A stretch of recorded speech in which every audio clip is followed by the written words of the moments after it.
Bueno, muchísimas gracias. Eh, yo lamento mucho venir solamente hoy un rato, no porque ustedes se perdieran que yo estuviera aquí, no, sin duda que no, sino porque yo me he perdido de oír todo lo tan interesante que he estado oyendo acá, ¿no? Entonces, yo no vine con una ponencia, ¿no? Pero con algunas cosas que decir, ¿no? Yo lo primero que quiero decir, ya dije el otro día cuando hablé un momento que yo no voy a decir nada original, pues, sino cosas que se me ocurren, ¿no? Actualmente, como creo que todos sabemos, no existe una coyuntura nacional y una coyuntura internacional. Creo que esa es una de las cuestiones con las que deberíamos ponernos de acuerdo. Porque hay una sola coyuntura, que es la coyuntura del capital, que tiene expresiones concretas en distintos lugares, pero cuando dividimos eso entonces tiene una consecuencia, que hay una política interior y una política exterior. Hay una estrategia que es mundial y que yo he llamado nacional mundial porque tiene ese componente. Entonces, esto lo digo porque toda discusión que hagamos no puede dejar de pasar por ahí. Porque lo que están haciendo por allá pasa por aquí. Entonces, no hay manera así quisiéramos, no hay manera de zafarse de eso, ¿no? Y pongo un ejemplo, ¿no? Lo que ha pasado en estos últimos días. Bueno, esa estructura de poder mundial, hegemonizada por el capital financiero, vive de la inestabilidad. Es decir, todo ese discurso sobre la estabilidad es un discurso tramposo, una trampa absoluta. El mundo del capital hoy vive de la inestabilidad, y dicho en otras palabras, de la inseguridad, del miedo, y siembra inestabilidad y siembra miedo. Y cualquier país o región que se estabilice y comience a desarrollar un proceso independiente de esa coyuntura nacional mundial, bueno, tiene que desaparecer porque rompe la lógica sobre la cual está montada esa estructura. Y eso es lo que pasa con Venezuela y pasó con Libia, con Siria, con cualquier país, ¿no? Entonces, seguramente ustedes saben que la desestabilización estaba cantada, se facilitó con el resultado electoral. Y cuando se lanzaron a la desestabilización, el plan era, y a lo mejor es todavía, parece que ya no tanto, que Capriles se declaraba presidente con la seguridad de algunos reconocimientos rápidos a nivel internacional, porque esa es la jugada. Y si él se declara presidente y tiene algunos reconocimientos, eso significa que él puede pedir ayuda, puede hacer, como ha pasado en otros países donde han ocurrido cosas similares, ¿no? Es decir, que nosotros estamos reunidos acá en una circunstancia en la que no sabemos bien qué desenlace va a tener esto, ¿no? Porque Estados Unidos, o sea, Obama, que se ha mantenido con cierta discreción, no él, porque él no es el que toma las decisiones. Hay que estar claro que Obama no gobierna Estados Unidos. O sea, lo gobierna esa cúpula militar financiera que es la dueña del mundo y es la que toma las decisiones y él las ejecuta. A veces de manera vergonzante porque ha hecho otras cosas y tiene que hacer lo contrario, y otras veces seguramente con satisfacción. Entonces yo quiero llamar la atención sobre ese primer aspecto, ¿no? De que estamos incursos en ese proceso y que no tenemos escapatoria.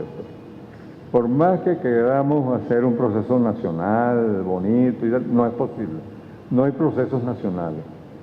O sea, nuestro proceso es mundial, absolutamente metido en lo que está pasando en el mundo. Toda la reforma educativa, todo lo que discutamos pasa por ahí, ¿no? Y por favor, no es que es un dogma eso, sino que el proceso es de esa naturaleza, ¿no? Bueno, la otra cosa entonces es que, viendo las cosas desde ahí, este proceso de desestabilización es inherente a la situación mundial que vivimos y a la relación de fuerzas que hay en el mundo.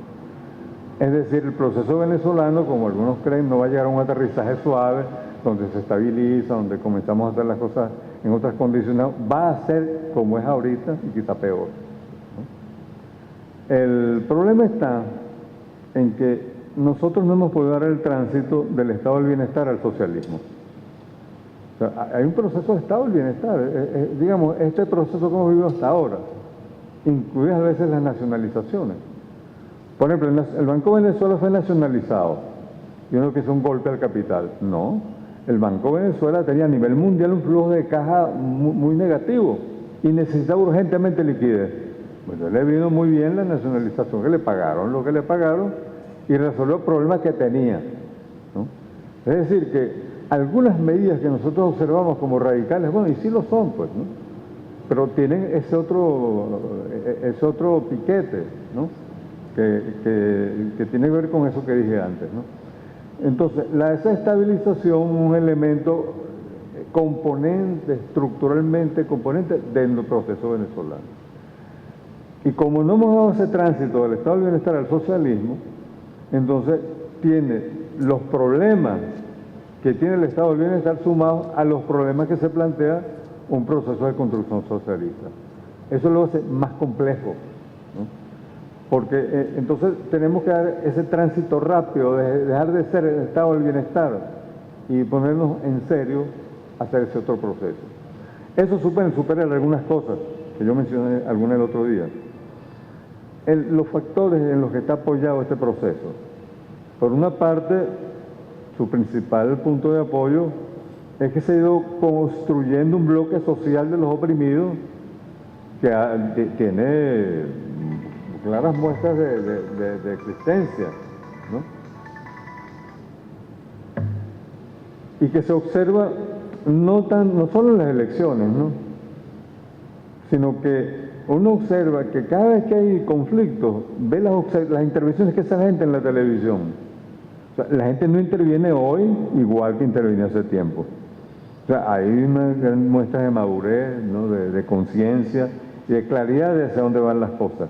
O sea, se ha ido construyendo un bloque social y el problema es cómo sostener ese bloque social cuando uno de los principales enemigos de ese bloque social está, vamos a usar esa expresión, dentro del proceso, que allá por lo que dije antes no es simplemente dentro, ¿no?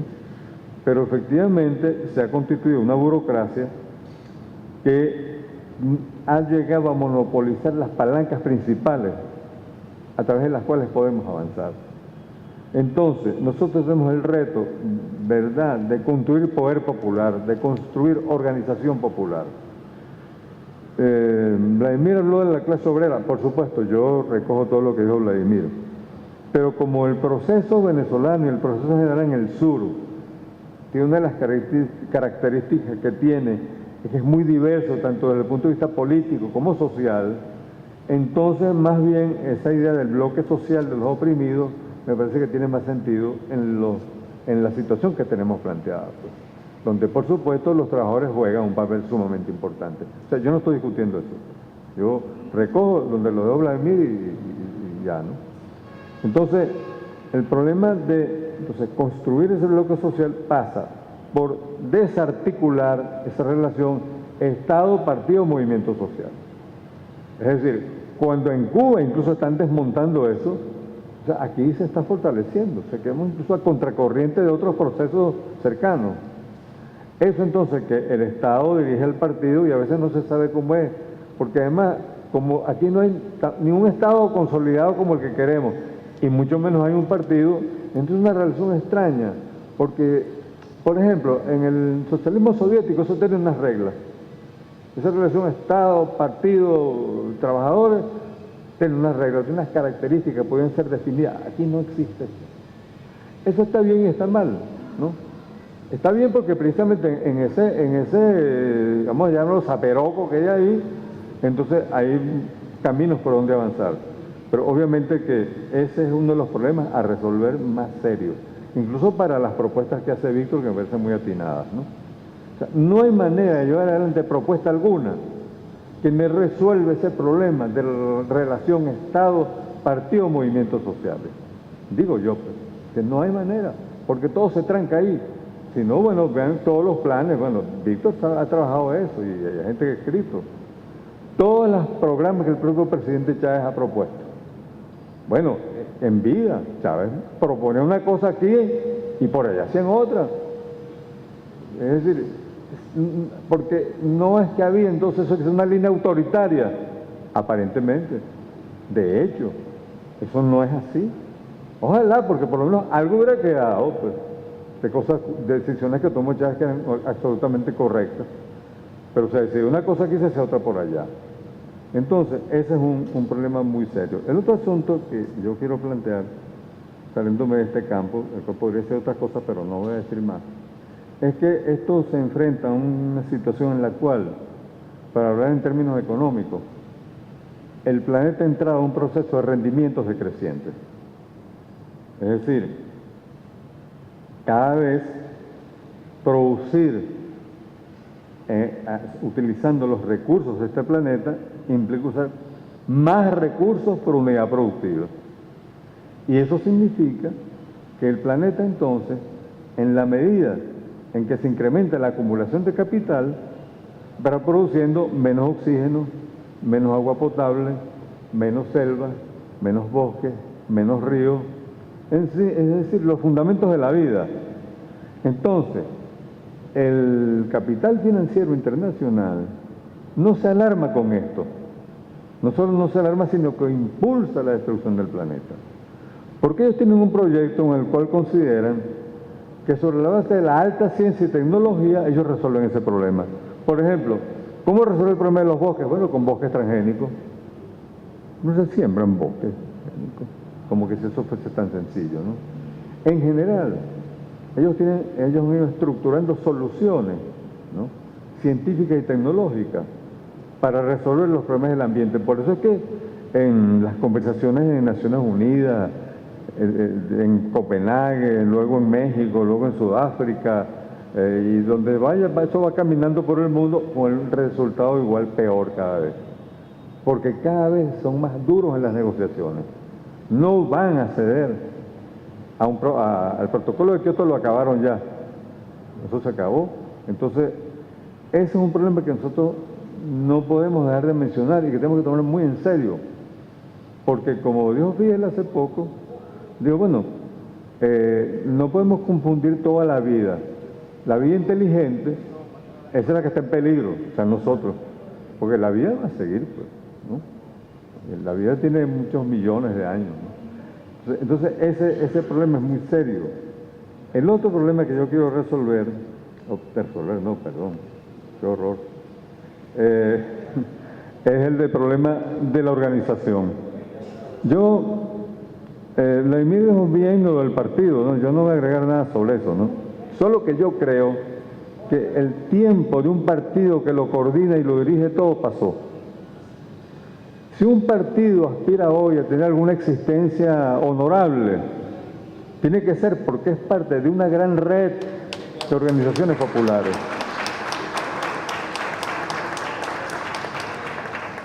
Es decir, Google y todas estas empresas de informática crearon lo que ellos llaman redes sociales no por casualidad, sino porque efectivamente la vida de hoy se está estructurando así en redes. Y por eso surgió un movimiento aquí llamado redes, pescando en ese proceso. Redes. No se preocupe, yo también me toqué ya también. Entonces, en el mundo de las redes, un partido existirá en la medida que forme parte de esa gran red, y donde el partido admita que es un punto de esa red, ¿no?, en igualdad de condiciones con todos los demás puntos. Hay puntos más chiquitos, más grandes, con más fuerza, pero donde lo grave de este proceso es que subestima los puntos de la red, porque no ha comprendido todavía eso, no le entra, ¿no? Y eso tiene que ver con esa relación Estado, partido, movimientos sociales, porque una de las maneras de reestructurar los movimientos sociales es precisamente aceptando que es en red o en redes cómo vamos a funcionar. Es decir, que está Partido Socialista, por allá está otro. De hecho, esto es una red aquí, hoy. Porque hay gente con muchas procedencias, de distintos oficios, de distintas ocupaciones, de distintos pensamientos, de distintos quehaceres, ¿no? Bueno, entonces, el otro problema entonces es que, creo yo, que una de las cosas en las que debemos afincarnos es en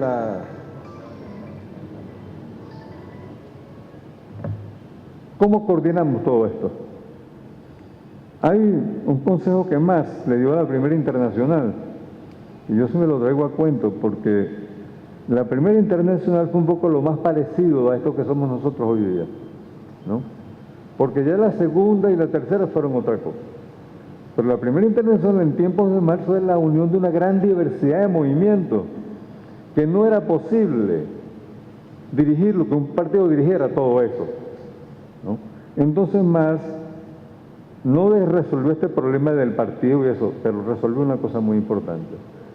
El consejo principal que él les dio, digo yo el principal, a la otra gente piensa que es otro, no importa, fue que el problema era la práctica común y la reflexión sobre esa práctica común. Se decía, práctica, que eso después Mao lo resolvió después con práctica, teoría y tal. Pero me gusta más esta versión de Marx, ¿no?